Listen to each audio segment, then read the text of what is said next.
9 కండిషన్లు పెట్టారు ఫస్ట్. దాంట్లో మళ్ళీ 4 కండిషన్లు ఒప్పుకోండి అన్నారు. ఆ 4 ఏంటంటే, ఒకటి, మేము ఎవరినైనా పెట్టుకొని ఎక్కడైనా షూటింగ్ చేస్తాం, దానికి మీరు అందరూ ఒప్పుకోవాలి అన్నారు. 2, ఫైటర్స్ డాన్సర్స్కి మనకు రేషియో ఉండేది ఎప్పటి నుంచో, గత 50 సంవత్సరాల నుంచి పెద్దలు పెట్టారు ఆ రేషియోని కూడా. వారిని ఎవరిని సంప్రదించకుండా రేషియో తీయాలి, రేషియో లేకుండా పనిచేయాలి అన్నారు. నెంబర్ 3, మనకి ఆదివారాలు కూడా డబల్ కాల్ షీట్లు ఉంటాయి కొందరికి, కొన్ని యూనియన్లకి. మేము ఓన్లీ సింగిల్ కాల్ షీటే ఇస్తాము, మీరు తప్పనిసరిగా ఒప్పుకోవాలి అన్నారు.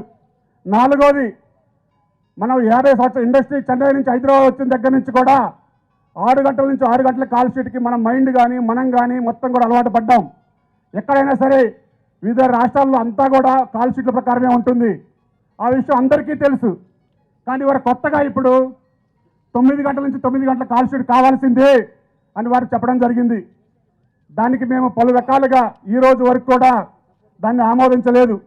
తర్వాత దాంట్లో నుంచే కొందరు నిర్మాతలు బయటకు వచ్చేసి చాలామంది మాట్లాడారు, వీళ్ళు నాయకులు రాజకీయాలు చేస్తున్నారు, కార్మికులు ఒప్పుకుంటున్నారు, వారికి చెప్పట్లేదు అని. ప్రతి విషయం కూడా మీ కార్మిక నాయకులు అందరూ కూడా మీ అందరికీ ప్రతి ఒక్క విషయం కూడా తెలియజేస్తూనే ఉన్నాం. ఈ 15 రోజుల నుంచి ఏం జరుగుతుంది కూడా మీ అందరికి తెలుసా తెలీదా?